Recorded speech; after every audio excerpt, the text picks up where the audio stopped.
Nice ko. Guys, good morning. So, nandito na naman tayo sa another series ng video natin, which is, ang topic natin ngayon is analytic geometry sa straight line naman tayo, no? So, nung nakaraan, napag-usapan natin yung distance formula. So, yung slope of a line. Hindi pa pala yung distance formula, slope of a line, kung natatandaan nyo. Ito yung napag-usapan natin nung nakaraan, slope of a line. So, ngayon, pag-aralan naman natin yung straight line. So guys, kung napanood yung TikTok ko, na-discuss na rin to sa TikTok, pero pahapyawan natin i-discuss nyo yun. So sa straight line, meron siyang mga equation of a line, no? Ang pinakauna dyan, si slope-intercept form. Ang slope-intercept form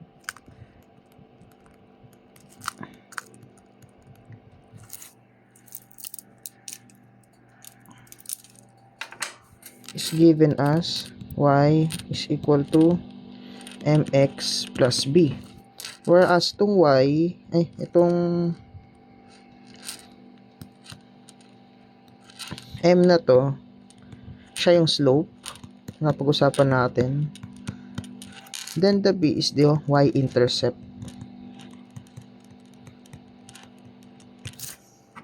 Tama.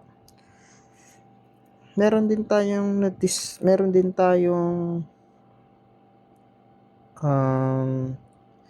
na-discuss na intercept form.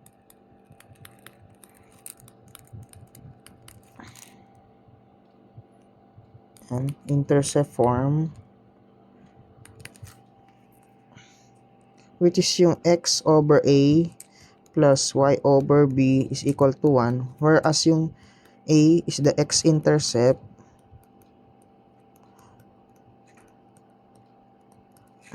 and b is the y-intercept.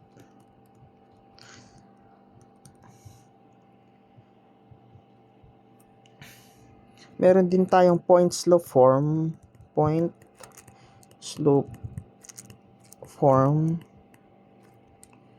which is yung y minus y sub 1 is equal to m x minus x sub 1.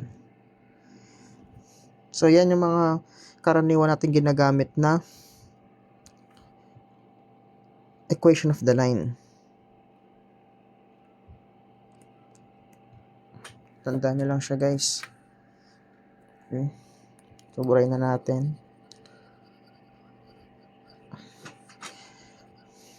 Tignan natin kung paano nga ba siya nagagamit.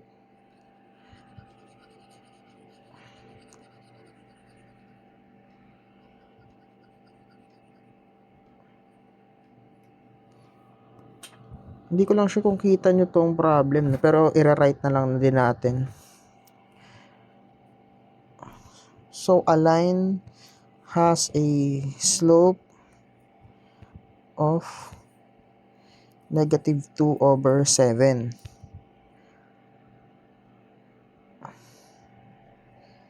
Is also containing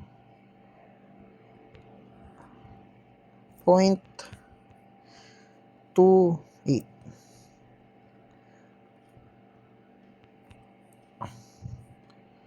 Find the x-intercept of the line.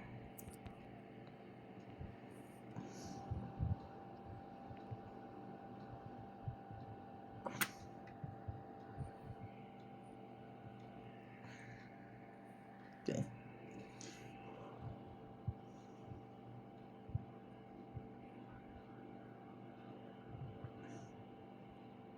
So, yan ang ano natin, no?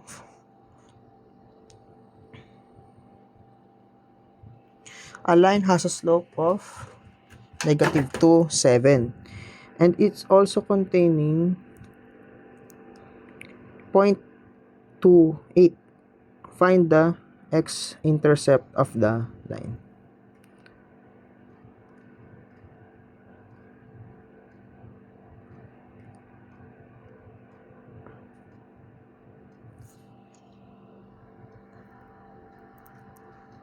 Okay. Meron din pala tayong hindi na-discuss. So, burahin na lang natin tong picture. Delete na natin. So, ito. Angat natin. Bukod pala doon sa mga na-discuss natin kanina, ang pinaka-general form of a line is ax plus by plus c equals to 0. Yan ang general form of the line.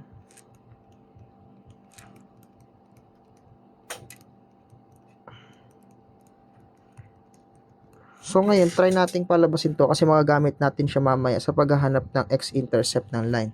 So, okay, meron tayong isang point tsaka slope. Actually, pwede natin siyang magamit dito yung point, yung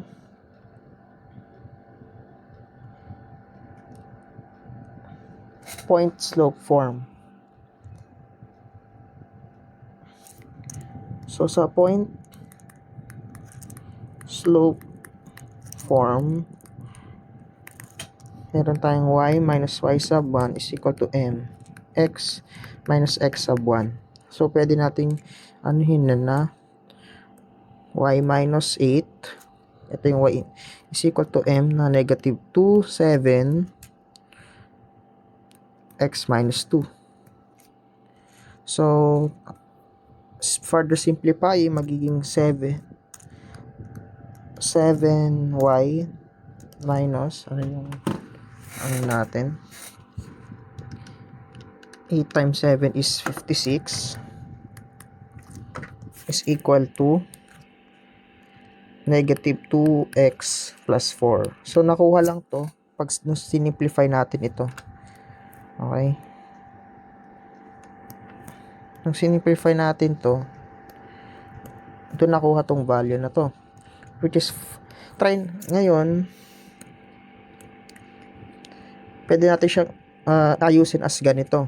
As the general form, magiging negative 2x magiging positive na pala to. Kasi i-transpose lang natin to. Itong negative 2x. So, magiging 2x plus 7y. So, ito magiging minus 4. So, minus 60 equals 0.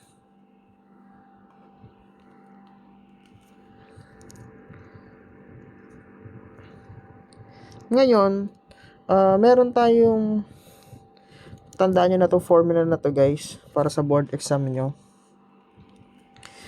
Ang x-intercept ng line is given as a, di ba? A is equal to negative c over a. So, tandaan nyo na to guys. Ito ay x-intercept. Shorthand formula na yan. Tandaan nyo na to.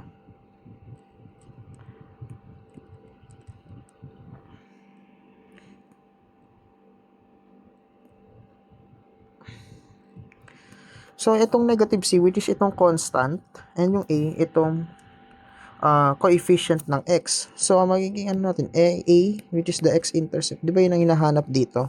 Find the x-intercept. Bali, negative c. Itong negative, tas negative 60 pa, over a, which is yung coefficient ng x, which is 2. So, magiging 60 over 2, or magiging 30. Yan na yung x-intercept ng line natin.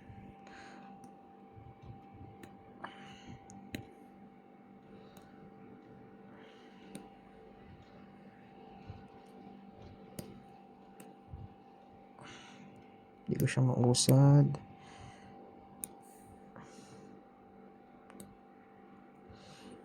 Fill the stroke. Ayan.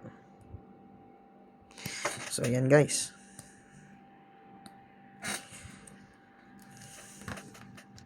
Tandaan nyo na itong formula na to guys. Yung a is equal to negative c over a, which is the a is the x-intercept. Paano naman kapag pinapahanap yung y-intercept?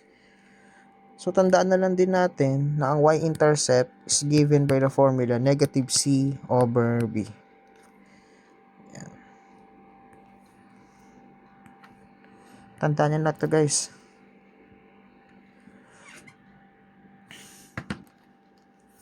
So, yun lang. For our next video, magsasagot naman tayo ng another problem na may pinag-uusapan naman kung parallel or perpendicular ang lines. So, yun. Like and subscribe sa video natin and sa TikTok account natin for more engineering topics.